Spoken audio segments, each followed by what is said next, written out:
ओम नमो भगवते वासुदेवाय। हरे कृष्ण। बहुत बहुत स्वागत है सभी भक्तों का इस भागवतम सीरीज में।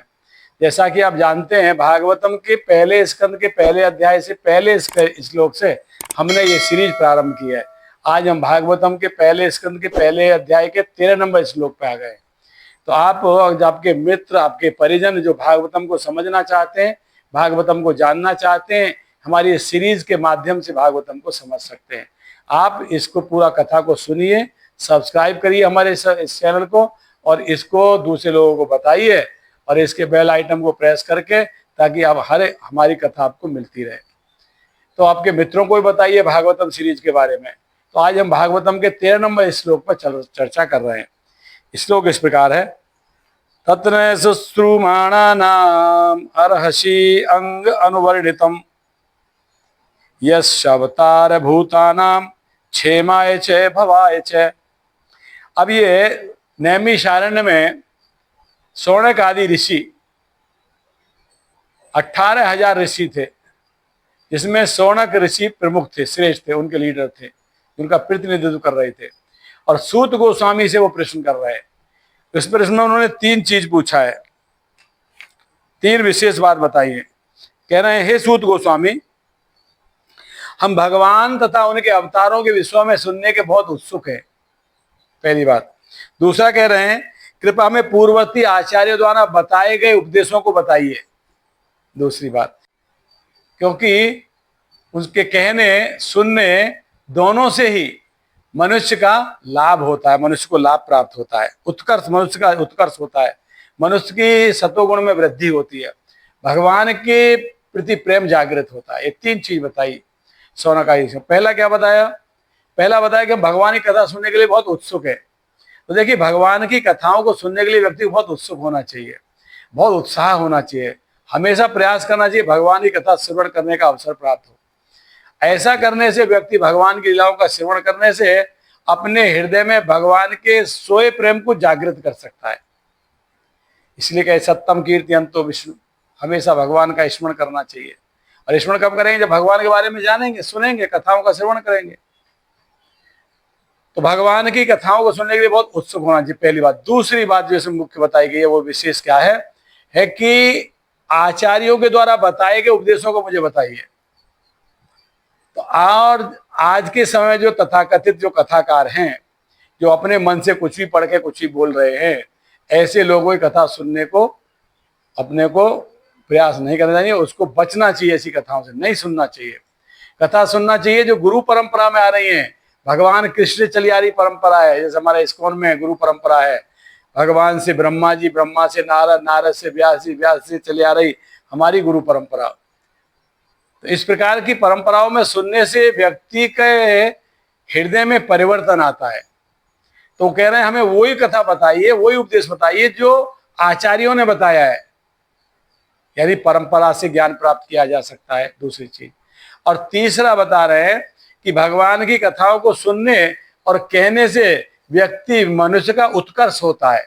उत्कर्ष मतलब ही will go in highly planets और will go into Vaikuntha. या व्यक्ति उच्च लोकों की प्राप्ति करेगा या भगवान के धाम को जाएगा। अगर शुद्ध भक्त बन गया तो भगवान के धाम को जाएगा, और अगर पूर्ण रूप से भगवान के शरणागत नहीं हुआ है मगर सत्वगुण में है तो उच्च लोकों को प्राप्त करेगा। तो मनुष्य को उत्कर्ष की प्राप्ति होती है। तो भगवान की कथाओं को सुनने से व्यक्ति को उच्च लोकों की प्राप्ति होती है, वैकुंठ की प्राप्ति होती है भगवान की कथाओं सुनने को। तो इस श्लोक में 3 विशेष बात बताई। पहला क्या था कि इन कथाओं को हम सुनने के लिए बहुत उत्कर्ष हैं, हमारे अंदर बहुत उत्साह है, हमें कथा बताइए। पहला, भगवान की कथा सुनने के लिए व्यक्ति को ऐसे उत्साहित होना चाहिए। और दूसरा क्या था, जो हमारे आचार्यों ने कथा बताया है वही बताइए, वही उपदेशों को दोबारा बताइए हमें। आचार्यों ने क्या बताया है, आचार्यों की टीका, आचार्यों की जो टिप्पणी है उसी के ऊपर कथा बताइए, दूसरा। और तीसरा क्या था कि भगवान की कथाओं को सुनने से व्यक्ति का, मनुष्य का उत्कर्ष होता है, व्यक्ति का सत्वगुण में आता है, व्यक्ति की चेतना जागृत होती है, व्यक्ति भगवान की भक्ति में प्रवृत्त होता है। ये 3 प्रकार के लाभ बताए, ये सूत गोस्वामी ने कहा। इसके बाद हम 14 नंबर श्लोक भी साथ में लेते हैं। आपन्नम संस्थितम घोराम यन्नाम विविशो गुणान तत्सद्यो विमुच्येत यद भेति स्वयं भयम। कह रहे हैं जन्म तथा मृत्यु के जाल में फंसे हुए जीव यदि अनजाने में भी कृष्ण के पवित्र नाम का उच्चारण करते हैं तो तुरंत मुक्त हो जाते हैं, क्योंकि साक्षात भय भी इससे भयभीत रहता है। बहुत इंपॉर्टेंट श्लोक है। तो हमारे भक्त गीता वितरण करने जाते हैं, रोड पर सड़कों पर कीर्तन करते हैं, तो लोग कहते हैं क्या हरे कृष्ण वाले हरे कृष्ण करते रहते हैं, फालतू रास्ता रोक के जाम कर देते हैं, कभी कुछ। अगर कोई व्यक्ति ऐसे निंदा करके भी हरे कृष्ण का नाम मुंह से लिया तब भी उस व्यक्ति को उसका लाभ मिलेगा, ये यहाँ पे कहा गया है। अगर व्यक्ति अनजाने में भी हरे कृष्ण कहता है ना तो भी व्यक्ति मुक्त हो जाएगा। अब ये समझ लीजिए, जो व्यक्ति अनजाने में हरे कृष्ण कहता है वो व्यक्ति मुक्त हो जाएगा, और जो जान के हरे कृष्ण महामंत्र का जाप कर रहे हैं उनको कितना लाभ होगा। तो फिर जो हरे कृष्ण का महामंत्र का जाप कर रहे हैं क्या वो सभी भगवान वैकुंठ के धाम चले जाएंगे? ये भी एक प्रश्न है। जब अनजाने में एक बार नाम लेने से कोई व्यक्ति भगवान के धाम जा सकता है, मुक्त हो सकता है, तो फिर जो जान के ले रहे हैं नाम, क्या वो भगवान धाम चले जाएंगे सभी? तो चले जाएंगे। कब? जब वो अपराध रहित नाम लेंगे। अपराध रहित नाम लेंगे तो भगवान के धाम चले जाएंगे, और अपराध के साथ नाम लेते हैं तो सुकृति प्राप्त होती है, भगवान की भक्ति प्राप्त होती है, धाम प्राप्त नहीं होगा। जो व्यक्ति अनजाने में भगवान का नाम लेते हैं या मजाक में ही भगवान का नाम लेते हैं या कमेंटिंग करने में ही भगवान का नाम लेते हैं तो उनको मुक्त भगवान का धाम तो नहीं मिलेगा, मगर सुकृति मिलेगी, और जिसकी सुकृति के द्वारा भगवान का धाम मिलेगा बाद में। तो ये यहाँ पे नाम की महिमा बताई गई है। कह रहे हैं कि अगर कोई व्यक्ति अनजाने में भगवान कृष्ण के नाम का उच्चारण करता है तो ऐसा व्यक्ति इस कलयुग के कष्टों से मुक्त हो जाता है, भौतिक जगत के कलेशों से मुक्त हो जाता है। और क्यों मुक्त हो जाता है? क्योंकि साक्षात भय, जो यमराज हैं, स्वयं भय भी इस नाम से भयभीत होता है।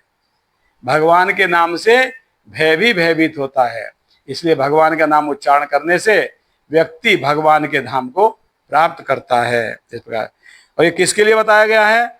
जो जन्म मृत्यु के जाल में फंसे हुए जीव हैं, यानी हम जीवात्मा, हम सब जन्म मृत्यु के जाल में फंसे हैं। पुनरपि जन्म पुनरपि मरणम पुनरपि जननी जठरई शयनम, बार बार जन्म बार बार मृत्यु।